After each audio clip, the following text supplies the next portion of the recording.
ایک تم ہو جو مجھے سہارا دے رہے ہو، اس کے باوجود تم مجھ سے ملنے پر آمادہ نہیں ہو۔ میں نے لوہا گرم دیکھ کر چوٹ لگائی۔ ملنے کا وقت بھی آ جائے گا، ہو سکتا ہے کہ ہم پاکستان سے باہر بہت بہتر اور محفوظ ماحول میں آمنے سامنے بیٹھ کر ایک دوسرے کی صحت کا جام تجویز کریں۔ کیا تم دوبارہ باہر جانے کے لیے پر تول رہے ہو؟ میں نے چونک کر پوچھا۔ مسائل اسی رفتار سے بڑھتے رہے اور لوگوں نے دغابازی کا سلسلہ جاری رکھا تو مجبور ہو کر مجھے یہ قدم اٹھانا پڑے گا۔ تم نمک حراموں پر دھیان کیوں دیتے ہو؟ اپنی توجہ دوستوں پر مرکوز رکھو۔ میں اتنی دیر سے تو یہی رو رہا ہوں کہ شہر میں میرے دوستوں کا کال پڑ گیا ہے، اس کے باوجود ابھی تم کم از کم 2 ناموں کا حوالہ دے چکے ہو۔ تم غلط کہہ رہے ہو۔ اس نے سختی سے میری بات کی تردید کی۔ میں نے تم سے گفتگو کے دوران ابھی تک کسی دوست کا نام نہیں لیا۔ میں محاورے میں بات کر رہا تھا۔ میں نے جلدی سے تصحیح کی۔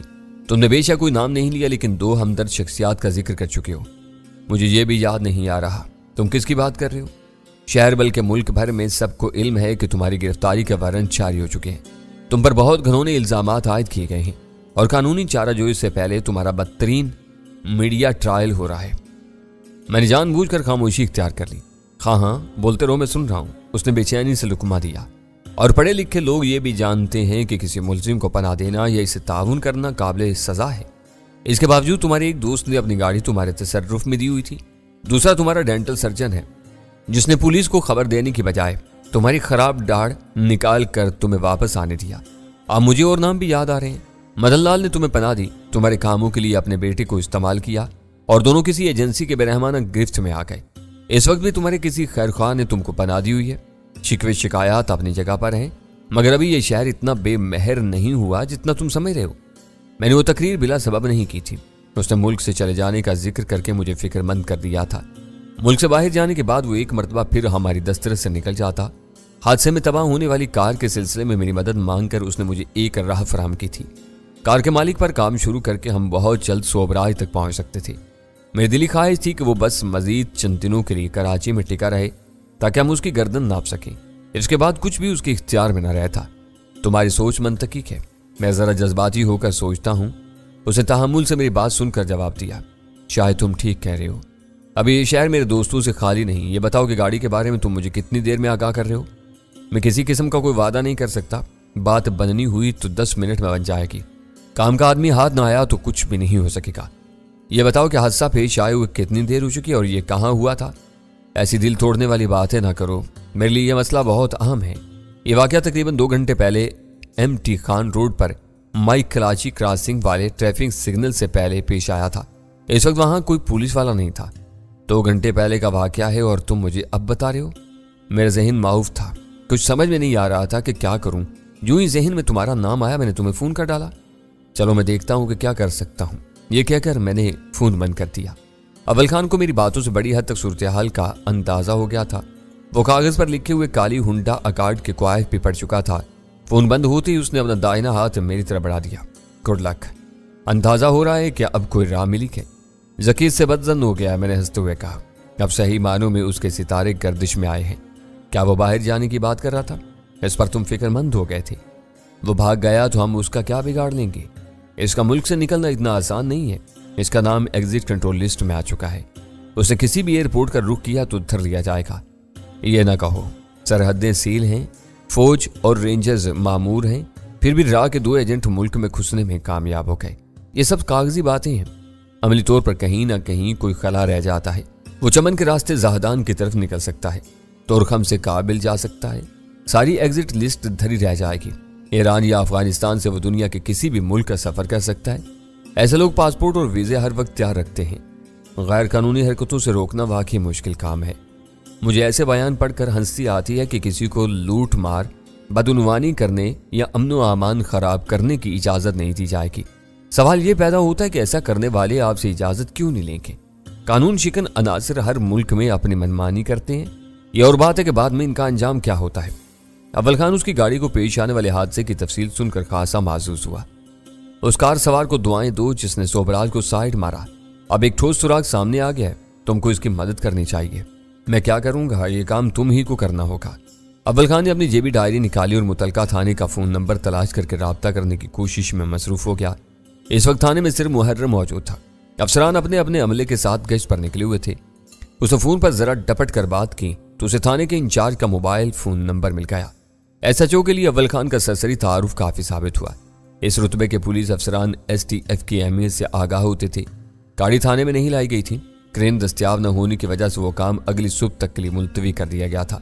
اسے سڑک کے وسط سے ہٹا کر کنارے سے ضرور لگا دیا گیا تھا۔ ان لوگوں کا خیال تھا کہ کالیا کارڈ والا حادثے میں زیادہ زخمی ہو گیا تھا۔ صبح تک کار کے کسی وارث کو تھانے سے رجوع کرنا چاہیے تھا۔ اس خیال سے حادثے کی FIR کاٹی گئی تھی۔ ناروزنامچے میں اس کا اندراج کیا گیا تھا۔ اول خان نے وہاں سے کار اٹھوانے کا ارادہ ظاہر کیا تو تھانے دار فوری طور پر رضامند ہو گیا۔ اسے تھانے سے رجوع کیے بغیر کار اٹھانے کی اجازت دی تھی۔ اس طرح وہ اپنے علاقے میں ایک حادثے کی ذمہ داری سے محفوظ ہو گیا تھا۔ پولیس کی طرف سے معاملہ صاف ہو گیا۔ اب کیا کرنا ہے؟ اول خان نے پوچھا۔ ہم میں سے کسی کو وہاں جانا ہوگا تاکہ گاڑی کے کاغذات سے نام پتہ وغیرہ لیا جا سکے۔ میں نے اپنی رسٹ واچ پر نگاہ ڈالتے ہوئے پرتشویش لہجے میں کہا، 11 بج چکے ہیں، مجھے پریشانی ہو رہی ہے کہ یہ لوگ کہاں رہ گئے، اب تک انہیں لوٹ آنا چاہیے تھا۔ ایسے وقت میں موبائل فون کی اہمیت کا اندازہ ہوتا ہے۔ ان لوگوں کے پاس کم از کم ایک انسٹرومنٹ ہونا چاہیے۔ وہ بہت کم باہر جاتے ہیں۔ آج عجیب اتفاق ہے۔ میری بات ادھوری رہ گئی چونکہ ہمارے گیٹ پر گاڑی رکنے کی آواز کے ساتھ ہارن سنائی دیا تھا۔ لو شاید آ گئے، اول خان بے ساختہ بول پڑا۔ دروازہ کھولنے کے لیے ابرار موجود تھا۔ چند لمحوں میں وہ تینوں ہنستے مسکراتے اندر آ گئے۔ یہ وقت ہے آنے کا؟ میں نے وال کلاک پر نظر ڈال کر خفگی سے کہا۔ میں نے جان بوجھ کر ان میں سے کسی کو مخاطب نہیں کیا تھا۔ دیر سویر کی بات کر رہے ہو، یہ نہیں پوچھا کہ ہمارے ساتھ ہوا کیا ہے؟ ویرا نے میرے سوال کا جواب دینے کی ذمہ داری اپنے سر لے لی۔ کیا ہوا تھا؟ اس بار میں نے اسی سے سوال کیا۔ زبردست حادثہ، اس نے خشک لہجے میں کہا۔ پیسنجر سیٹ کا پورا دروازہ پیچھے کر اندر گھس گیا ہے اور تم دیر سے آنے پر ملامت کر رہے ہو۔ وہ کوئی اچھی خبر نہیں تھی۔ میں اپنی جگہ بیٹھا رہا لیکن اول خان اضطراری انداز میں گاڑی کا معائنہ کرنے چل دیا۔ کوئی پریشانی لاحق ہو گئی تھی تو تم فون کر سکتی تھی۔ کسی کو کوئی چوٹ تو نہیں آئی؟ ضرور آئی ہوگی، ملاقات ہوگی تو پتہ چلے گا۔ وہ آنکھیں پھرا کر بولی۔ کیا بک رہی ہو؟ کس کی بات کر رہی ہو؟ میں تم تینوں کے بارے میں پوچھ رہا ہوں۔ خدا نے خیر کی ہے، اول خان واپس آتے ہوئے بولا۔ پورا دروازہ تباہ ہو گیا ہے، وہ مرمت کے قابل نہیں رہا ہے۔ دوسری گاڑی کا حشر زیادہ خراب ہوا ہے، ویرا نے اول خان کو بتایا۔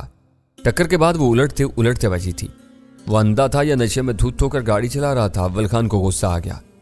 تم کیا کہتے ہو اس کے بارے میں؟ ویرا نے سوال میری طرف منتقل کر دیا۔ میں دیکھ رہا تھا کہ اس دوران میں غزالہ اور سلطان شاہ کے لبوں پر ہلکا سا فخر امیز تبسم رقصاں تھا۔ مجھے شبہ ہو گیا کہ ویرا مجھے چکر دے رہی تھی۔ حادثے کے بارے میں ویرا پر غلط بیانی کا شبہ نہیں کیا جا سکتا تھا۔ اول خان اپنی آنکھوں سے گاڑی کا تباہ ہونے والا دروازہ دیکھایا تھا۔ میں الجھن میں پڑ گیا کہ ویرا کو کیا جواب دوں۔ اس وقت تک میرا ذہن ایک لمحے کے لیے بھی صوبراج کی طرف نہیں گیا تھا۔ مجھے ویرا کی کہانی میں کوئی شرارت کار فرمات نظر آ رہی ہے۔ میں نے غزالہ سے مخاطب ہو کر کہا، تم بتاؤ کہ اصل قصہ کیا تھا؟ خبردار، ویرا نے پلٹ کر تعدیب کی، تم نے زبان کھولی تو مجھ سے برا کوئی نہیں ہوگا۔ ذرا ان دونوں کے ذہنوں پر کچھ بوجھ پڑنے دو۔ تم لوگ گاڑی کو خاصا نقصان پہنچا کر آئے ہو، یہ فخر کی بات نہیں ہے۔ اول خان نے ویرا کو سمجھایا، ہو سکتا ہے کہ تمہاری کوئی غلطی نہ ہو، تم پورا واقعہ کیوں نہیں بتا دیتی؟ نقصان کی ذمہ داری سلطان شاہ کی ہے، گاڑی یہی چلا رہا تھا۔ ویرا نے برجستہ جواب دیا، مجھے خدا کو منہ دکھانا ہے، میں کسی اور کو جھوٹا الزام نہیں دوں گی۔ تم کسے سمجھا رہے ہو؟ میں نے اول خان سے کہا۔ ان چکروں میں نہ پڑو اور یہ بتاؤ کہ اس کی گاڑی کے لیے کرین کے بندوبست میں کتنی دیر لگے گی؟ میری زبان سے گاڑی اور کرین کا ذکر سن کر ویرا چونکی اور مانی خیز نظروں سے باری باری غزالہ اور سلطان شاہ کی طرف دیکھنے کے بعد بولی، تم کس کی گاڑی کے لیے کرین کا بندوبست کر رہے ہو؟ میرے جی میں آئی کہ میں بھی اسے کچھ نہ بتاؤں، لیکن وہ واقعہ اتنا اہم تھا کہ اسے زیادہ دیر تک ان تینوں سے نہیں چھپایا جا سکتا تھا۔ میں کچھ دیر بعد کامیابی کی اطلاع دینے کے لیے صوبراج کو فون کرتا تو انہیں از خود ہر بات معلوم ہو جاتی۔ آج تمہارے اور صوبراج کے ستارے خاصی حد تک مل رہے ہیں، وہ بھی بہت بری طرح اپنی گاڑی لڑا کر بیٹھا ہے، میں نے سکون سے بتایا۔ تمہیں کیسے پتا چلا؟ میرے جواب پر ویرا ہکا بکا رہ گئی۔ تھوڑی دیر پہلے اس نے گاڑی کی بازیابی کے لیے مجھے فون کیا تھا۔ سلطان شاہ نے اسی کی گاڑی کو سائیڈ مارا تھا، وہ پرزور لہجے میں بولی۔